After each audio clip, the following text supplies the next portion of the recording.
Good evening and welcome to Passively Offside. My name is Taylor, joined with the Passively Offside team. As you all know, Boris is away for the summer. He is currently studying the reaction that penguins have to acid in the Antarctic areas. So let's go live to Boris. Boris, how are the penguins? The penguins are great. They're wearing their little tuxedos. They're just really cute. The thing about it, though, is when this acid comes out from out of the Antarctic, it's just bad. It's just way, way bad. Back to you. Well, that is depressing. Thank you. Getting into the actual nuts and bolts of our podcast. First and foremost, we want to give a little score update. There are two games going on right now. The Montreal and Toronto game is probably over. I guess it is. I guess that ended 2-1. And Houston Columbus right now are showing 1-0 for Houston. So those are current scores. Going into our points.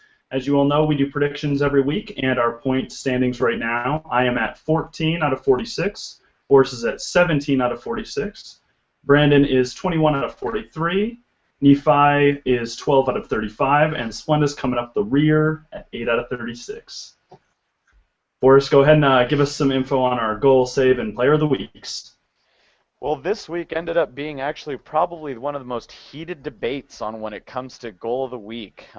We had it kind of split down the middle, and Brandon could not make his decision in time, so we've actually given this a tie. Vicente Sanchez from Colorado with his dirty little nasty chip out in the corner of the goal, goes ahead and lobs it over Pinedo and half of the back line, kind of reminiscent of a Fulham goal from not too long ago. The other one was Gaston Fernandez from Portland. Gets the ball down the middle in the penalty box, one touch, settles it, chips it over the keeper, one times it into the goal. It was a great goal. When it comes to save of the week, again, we were split on all of this. None of us could even, think of something, together. We have Sean Johnson, who went ahead and blocked that rifled shot from distance. Luis Robles from New York with a penalty save. And Kronberg from Sporting Kansas City had a ball come in right on his line, got it out as quickly as he could. It was a very nice reaction save. When it comes to our player of the week this year, we're going to go ahead and give that to the mighty little mouse called Joe Plata from Mount He came into the game, got 2 goals, made sure RSL was up and got them the win. I believe it was a 93rd minute goal. Good on for Joe Plata. Kind of one of the things we wanted to get going here on Passively Offside, and if you follow our Twitter, which we hope you all do, we leaked out a rumor that Raul of the Real Madrid fame was heading towards the New York Cosmos. Now a lot of other sportcasters are now kind of chiming in on it. Just wanted y'all to know we're the first to let you know about those rumors. Next rumor that we have kind of in the mill is Sasha Klitschko into the LA Galaxy. As a Galaxy fan, I don't want him, especially for DP money. Don't need him. And kind of moving on, get the flow of everything going today. We wanted to kind of emphasize on the U.S. Open Cup. We're now into the second round, I believe, of the U.S. Open Cup. And Brandon's got a couple of updates and and wants to shine a light a little bit on how important the U.S. Open Cup is for us. Go ahead, Brandon. First off, we're currently in the middle of the first round. We have so far one team that has booked their way into the second round. That would be the Western Mass right now beating Massachusetts. Score of 4-1. We've also got some score updates. We got 2 games heading into extra time right now. Detroit City FC and RWB Adria from Illinois are in the middle of their extra time right now. FC Sonic and GPS Maine are just heading into extra time. They just ended their regulation. And New York Red Bulls U23s from the PDL are currently up 2-0 on Vermont Voltage. And as far as the importance of the U.S. Open Cup, this is personally one of my favorite tournaments in sports in the United States, period. I've always loved it because I love seeing the amateur clubs show what they've got against professional clubs. If you remember Cal FC's run last year into, I believe it was the 4th round when they lost to the Seattle Sounders on some unfortunate stuff. Ridiculous amount of saves by that goalkeeper. And a lot of those players ended up getting pro contracts in the USL.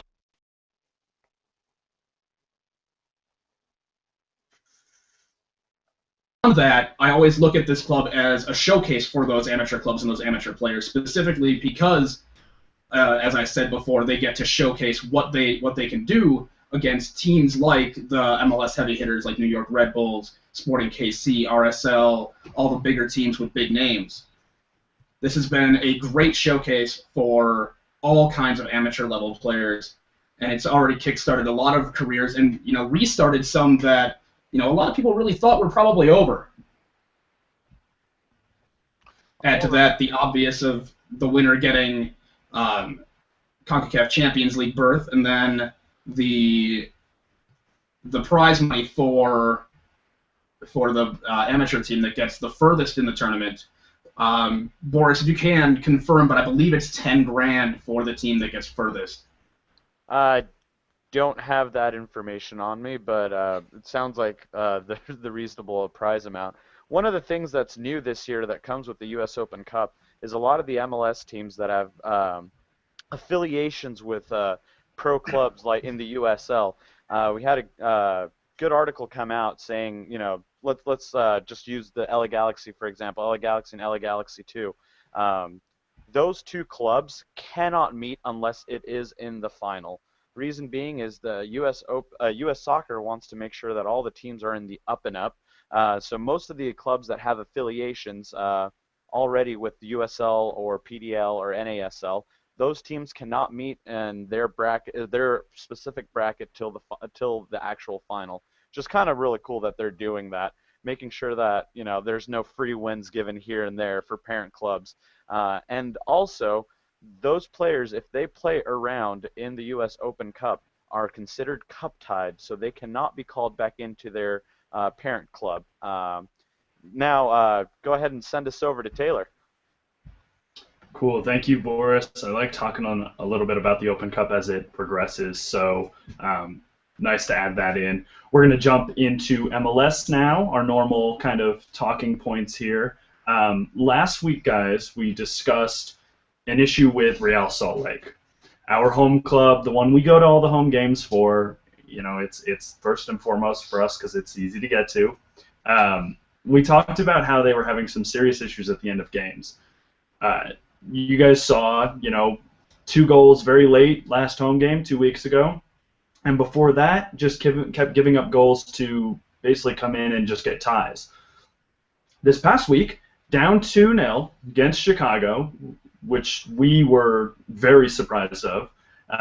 We come back to take it 3-2 for the win, which is a win that we desperately needed.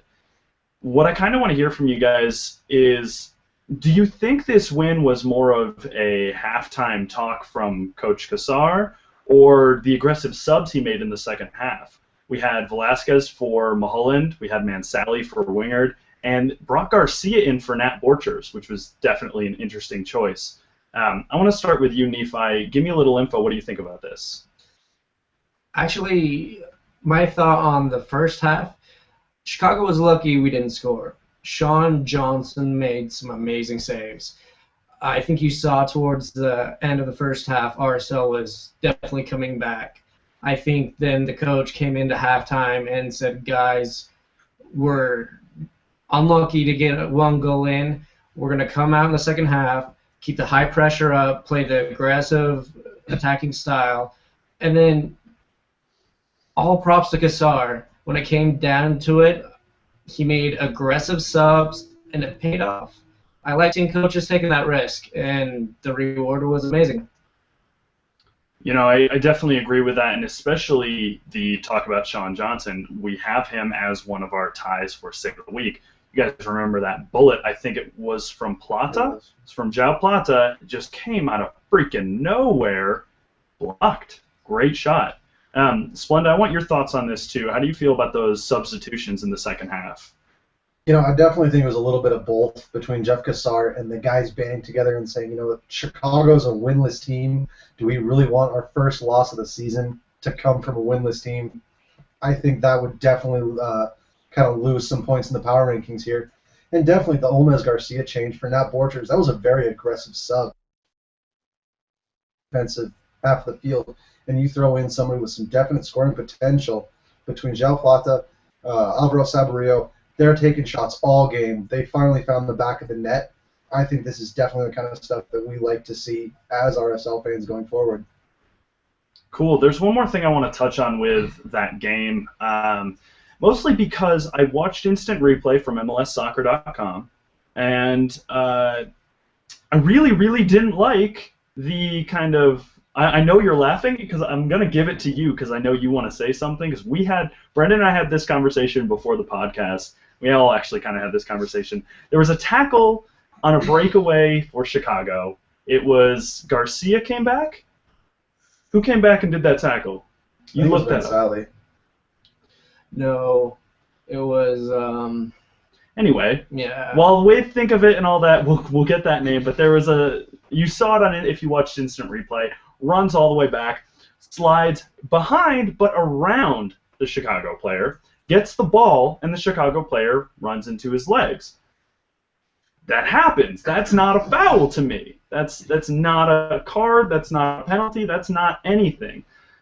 But our lovely friends at MLSsoccer.com disagreed with us, and so Brandon, give me your thoughts. Fine, Boris, specifically, give me your thoughts on that tackle. Well, that tackle. Boris, I think you're muted. Can you hear me? I can hear him. You can hear him? Okay, I just can't hear you. Sorry, go ahead. No, that tackle, honestly, the contact was made after the fact that he was on the ground. I believe he got hold of the ball before any physical contact. That wasn't dirty. There's so many center backs that you'll see clear someone out in the box where they get a piece of the ball but a lot of leg and nothing gets called. So it's one of those things I don't like seeing when a defender does a good job to clear out his opponent and get a good tackle, and it gets called as a dirty foul, if whatnot. Cool, and we figured that out. It was Chris Schuler, who I actually was thinking of. I'm sorry, I just said Garcia out of habit there. Nephi, you have something to add to that? Yeah, just the one quick last thing on this is when we watched the replay, what Chris did to make sure that wasn't a call is that trailing foot never came up. That's where refs blow the whistle. He made that tackle. It was a little bit from behind, got ball, trailing foot stayed down, didn't make contact. Absolutely, that's what I saw as well. And just to kind of close this out, we talked a couple of weeks ago about players kind of going a little crazy. From what I saw this week, stuff was still really, really intense. So hopefully the refs can kind of step it up and figure stuff out there. Boris, let's move on to the next thing here. Yeah, when it comes to the word generaling in the midfield, who is the player that you think of? Brandon.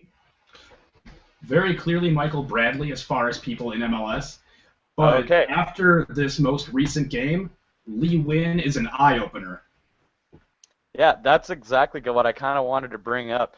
Lee Win taking out, getting some tackles in the midfield, playing that upper part, being the playmaker for the New England Revolution. The Revolution had never won in Toronto. They went up to BMO Field and won 2-1. Can we see Lee Win doing this for the rest of the season? Can he keep it up in time for Kalen Rowe to return from his injury? New England is 4th in the power rankings right now, 2nd in the East with a game in hand. What do you guys think? Go ahead and send this over to Nephi. Yeah, interesting note on that. Win is playing Kalen Rowe's spot. So when he does come back, it's going to be interesting what happens. As right now, I would say you keep Wynn in and you move Keelan Rowe to the outside. I mean, how he's playing, how could you take him out of that spot or even not play him? Mhm. So I would say Keelan Rowe's got to either adjust in a new position or try to fight back and take that spot over. All right. Yeah, no, exactly. One of the things that has been going on over in New England is the chemistry that has been built between Kobayashi and Wynn. Adding these extra players that are coming off of injury, Rowe, Fagundes, whenever he gets healthy off of his back injury and comes back in, they're looking at actually having a lot of depth up there in New England.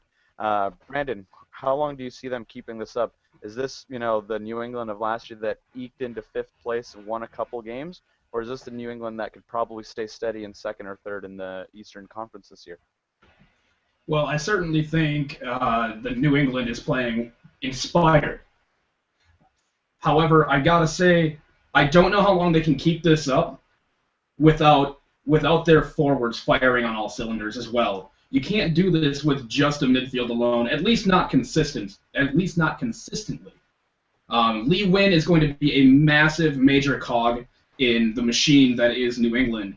However, if Teal Bunbury and Diego Fagundes don't get hot, this is going to be very difficult for them to make any real headway in the league.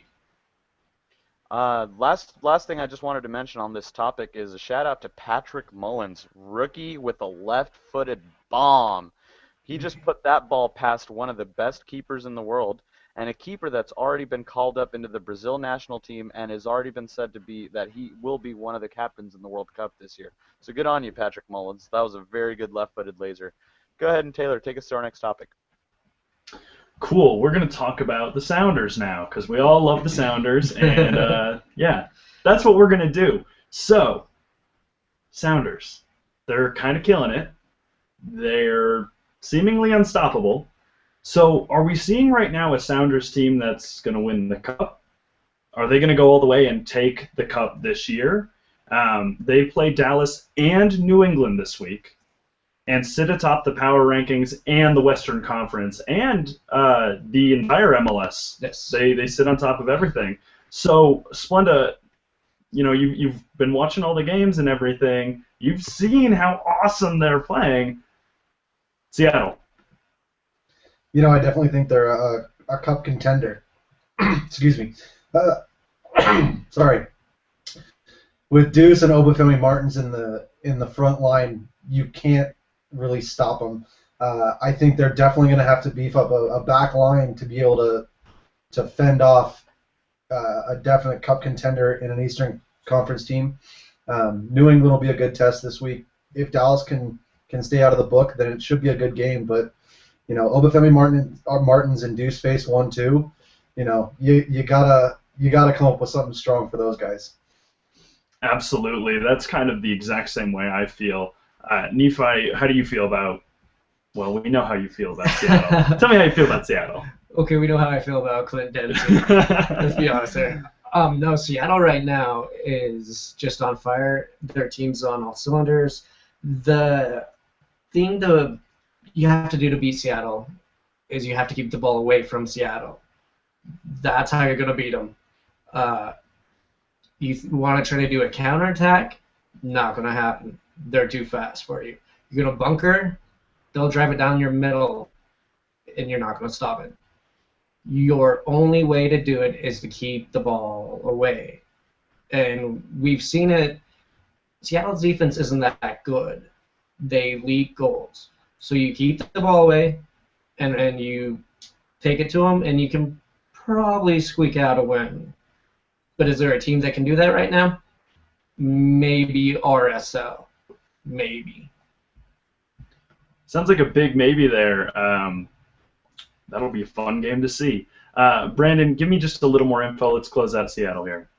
All right, before I get to Seattle, I just wanted to give a quick U.S. Open Cup update right now. RWB Adria and Detroit City FC are headed into PKs after a really crazy extra time. 2 red cards each team. So we're looking at 9-on-9 soccer for the last few minutes of that game. I'll give you the update as soon as I have a final result. Now on to Seattle. As far as Seattle, this is clearly the best chance they've had to win a cup. That said, I think it's silly to think that they wouldn't walk away from this season with at least one piece of silverware, be it the U.S. Open Cup, be it the Supporters' Shield, or MLS Cup. I think they're going to walk away with at least one of them. Cool, yeah. I mean, I can't disagree there. I can't disagree. I really see it coming. So we'll see kind of how the season rolls out. Let's move across the states a little bit and talk about Texas. Splenda, you actually just brought this up. FC Dallas. They're kind of getting swamped with red cards. It's hurting them a lot. And honestly, especially the one this week, very deserved red card. That was a kick to the genitalia, and it looked super painful. So that's a straight red. You can't. And the ref is literally as far away as you and I are right now. Okay, I'm talking to Nephi. He's probably the wrong way. Can we? That's how close we are. That's right. I'm right here. Okay. It's literally yards, and you're gonna kick another player in the dick. That's not okay. I'm sorry. Well, he turned his leg to kick him. Yeah. In the groin, and it just wasn't good. So anyway, FC Dallas is getting a lot of red cards, and it's killing them. They have three losses in their last 4 outings. They play Seattle and San Jose this week. So red cards? Are they just going to keep getting them? Are they just red card hungry? Or Boris, how do you see them playing these 2 games? Well, honestly, we'll see their first game tonight. That thing starts here in the next couple of minutes True. after our podcast. One thing I wanted to say about FCD, it pains me because they start off the season almost all the time red hot. They come out guns a-blazing, and then towards the end of the season, come playoffs, they're either sitting in that 4th or 5th spot or not in it at all. That's just kind of the team that they've been. One of the things besides the red cards that's hurting FC Dallas a lot is the loss of Mauro Diaz. Mauro Diaz has been, their cog in their offense, getting the ball up front to everyone, and he's out for, I believe, 7 to 10 weeks after his surgery. That's going to be a huge blow to FC Dallas. It's going to be a test of their strength, their depth and their strength. If they can get a couple of players, going like Michel, you can see FC Dallas trying to keep this up and ending their skid. I don't see them ending their skid tonight against Seattle, but come Saturday against Sunday against San Jose, we might have a little bit of that U.S. Open action going on with a couple of red cards here, a couple of red cards there. We all know Alan Gordon likes to throw those elbows. I didn't even think of that. I'm glad you brought that up. That's going to be a fight. That's not a football game. That's a fight. So that'll be fun to watch. Splenda, I know you've got a little to say about this. How do you feel about red cards? Watching those, I believe Simon Borg said it was lower torso. He was very. I want to apologize lenient for about saying dick on the air twice now. I apologize to all of our. That's 3 times. I apologize to any younger viewers. This is an adult podcast. Splenda. All right, like I said, those red cards were justifiable. I think it shows a lack of discipline from the individual players and maybe a lack of control by the coach. That's something that needs to happen in the off days, the days where it's a week between games, and he says these are killing us. You look at the record, and they've dropped 3 of their last 4, 2 of them being because they're playing a man down because of a red card. Those kind of things are. It's not the second yellow on a stall like we saw a couple of weeks ago.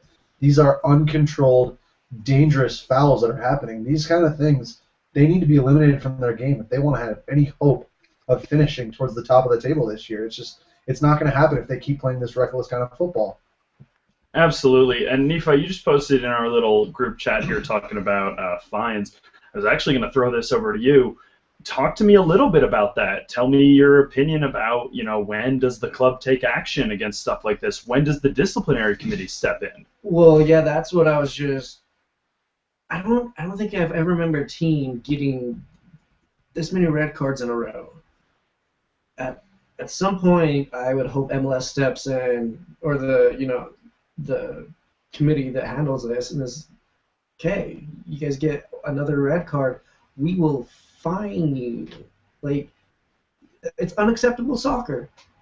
MLS cannot grow with acts like that. No player's going to want to come in and go, well, am I going to get kicked in the lower region today and nothing's going to be done about it? You mentioned, what other team has done this. I know, Boris, you just put in DC. Before I shoot it over to you to give me more info on that, also, Chivas USA has had 2 red cards in the last 2 games against their keepers. 2 red cards, 2 games, 2 keepers. Ridiculous. Boris, what were you talking about DC? Actually, what I meant to say is the disciplinary committee is the one who Oh. comes with everything else. You cannot do that. You can't put DC in and make me think.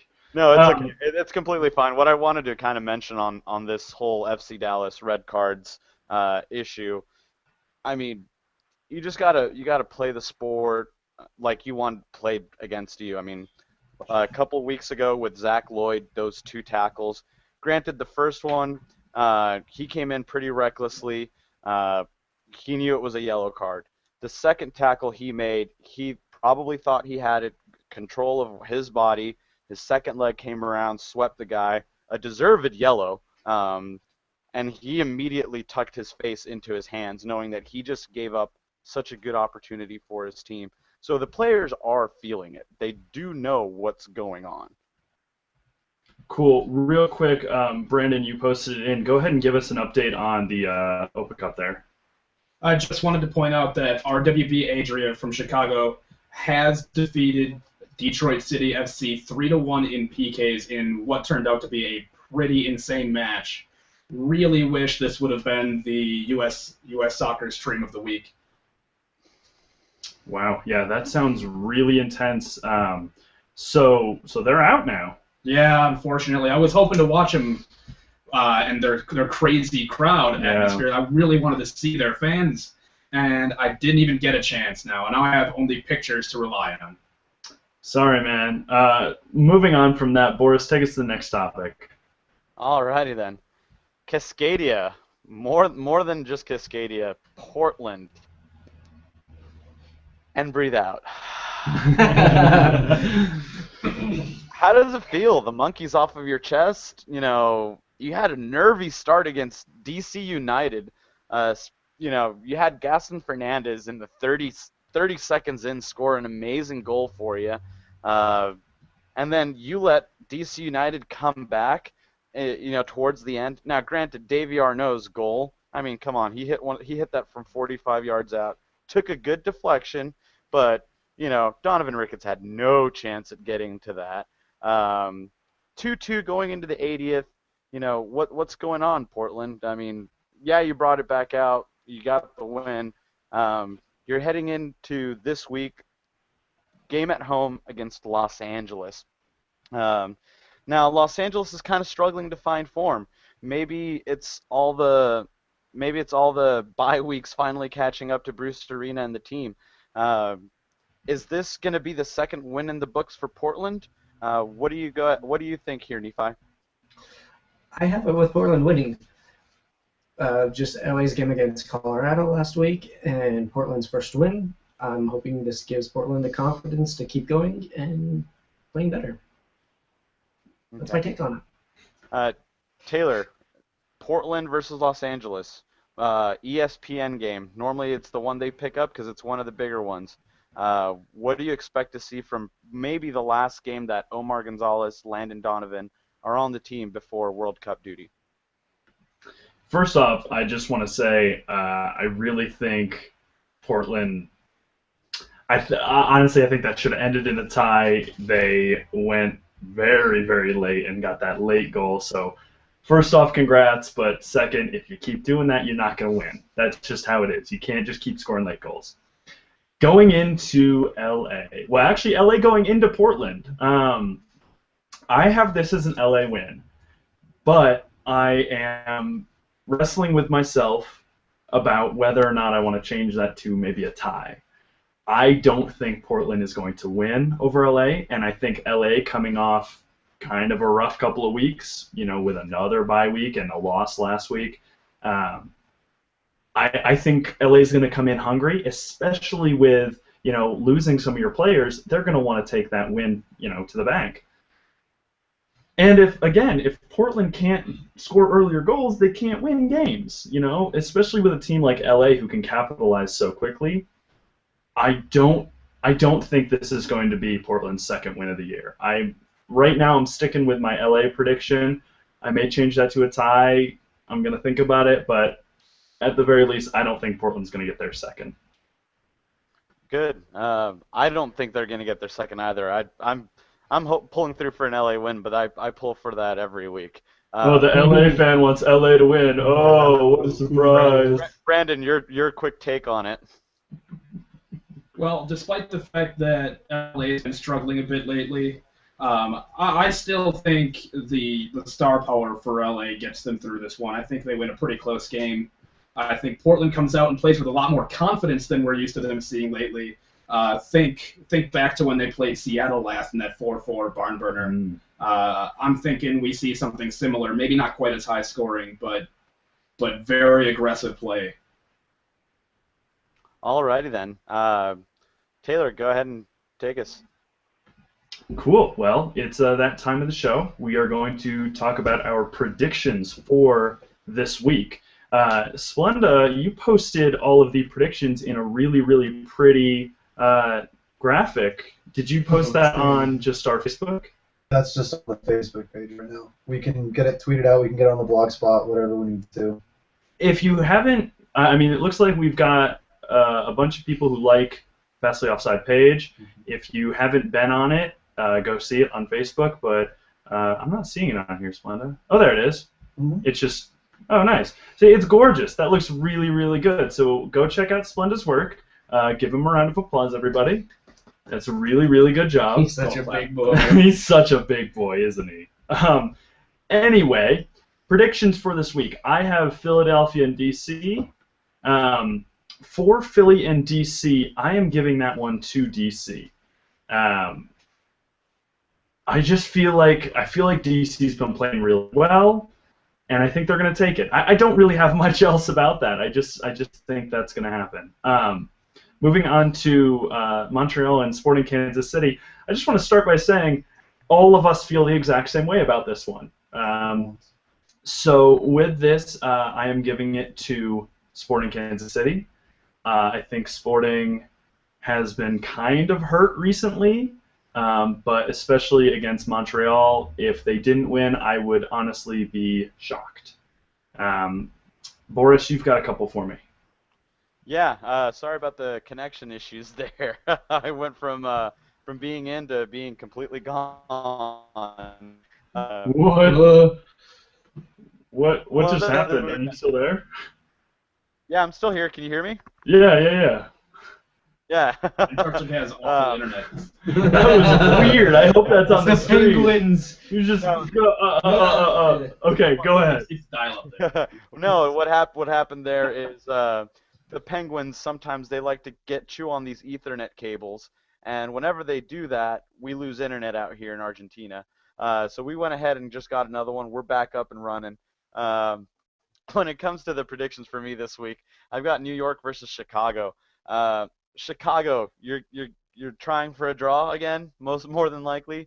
If Chicago allows Henry and Bradley Wright Phillips to patrol their box, this is going to be a New York win, hands down. Columbus versus Vancouver. Columbus right now is actually playing Houston, and just so we kind of figured out, they just lost at Houston. So they're probably going to come in with a little bit of a chip on their shoulder. Vancouver, just coming off of their 40th anniversary home win where everyone dressed up in 70s attire, is heading over to Columbus, and they'll probably lose. They're a little bit too high on themselves. Columbus just lost. They want to win. I'll give that one to Columbus. Cool. Well, I'm glad that you knew why they were dressed up like that because I had no idea. I had no idea whatsoever. Thank you for pointing out the end of that Houston game. That was a 1-0 game, so there you go. According to the predictions there, who else did Houston on that one? Brandon and Taylor both had it. So Brendan and I. You guys are one so far. Yes, that's one for the week so far. Moving on, actually, to Brandon. You've got a couple for me. Well, I've already talked about how I feel Portland and LA is gonna go. But my other one here is San Jose and Dallas. I really think this is going to end as a draw, namely because I don't think Dallas knows how to not get a red card. I think this is going to end up with a red card late. San Jose is going to do their Goonie magic and score a late goal and tie it up 1-1. The Goonie magic. Every time they play, one of us has to say Goonies never say die. It's whatever. Who's next? Nephi. Go. With Colorado and Chivas. With the Chivas. They just hate Colorado. Nothing else to be said on that. You're giving it to Chivas just because you don't like Colorado. Yeah, why not? Because Colorado's going to win that game. They just beat LA 1-0. Okay. You can't have an RSL fan call a Colorado game. I'm calling it. I call Colorado's a win. I'm giving it to Chivas. Okay, I'm sorry. Go ahead. I didn't mean to cut you off. My last one is New England and Seattle. I'm giving it to Seattle. I don't think New England has a full team to stop Seattle's attack. And it'll be a good, aggressive game, attacking game on both sides. But Seattle has the better options and will win. Cool. Well, just be aware, people, I am just checking these actually against what's on the page. We are allowed to change our predictions up until the very start of the game. So while the predictions on here have Nephi saying Colorado wins, we can change that for him. There's a scandal in Passively Offside today. Splenda, go ahead and give me your one there. All right, Houston, Real Salt Lake. I heard somewhere that RSL is winless against Houston while playing in Houston. Hopefully we'll break that streak. RSL's coming off a big comeback win against Chicago. That's a great positive boost for RSL. Going to get the spirits up high. Houston, as we just heard, just barely lost to Columbus. They have a quick turnaround between... They won, right? No. Houston? Yeah. Houston coming off of a win in Columbus. Yeah, Houston just won. All right, there we go. again, my track record speaks for itself. Houston coming off a win in Columbus. That'll change things, but it's a short turnaround. Wednesday to Saturday, I still got to give it to RSL. All right, real quick before we close out here, Brandon, give me another update. We got a quick update between I can't even pronounce this. Aguiluchos, and Venture County Fusion. CDA goal. Jorge Ruiz scored very early, 5th minute. Did you really just do that? Did you do that? Boris, who did that? Boris. You're a jerk, man. Boris, I'm going to kick you out. Finish up. So they lead 1-0 in the 5th minute very early on. Still lots of time for VC Fusion to make a change. Cool. Well, thank you for your predictions, guys. Yes, that is probably in the audio. That'll be on YouTube. Boris, go ahead and close us out of the most haphazard, thrown together Passively Offsides episode we'll ever have. I even said Passively Offsides. I did that. Yeah, you did. I just did that. It's stuck since last week. Passively Offsides. I said it completely fine until right there. The same as last week. It's the cricket. I like to make sure you guys get a little something to juice these things up every once in a while, right? Hey, thanks for tuning in, guys. Be sure to keep watching in the coming weeks as we will go over all the teams in the lovely group of death, including the United States, Portugal, Germany, and Ghana. We shall be back next Wednesday live here on Google Plus and YouTube, and you can always get on our recorded podcast on Blogger, passivellyoffside.blogspot.com. Check out our Facebook page, check out our Twitter. You guys have a good one.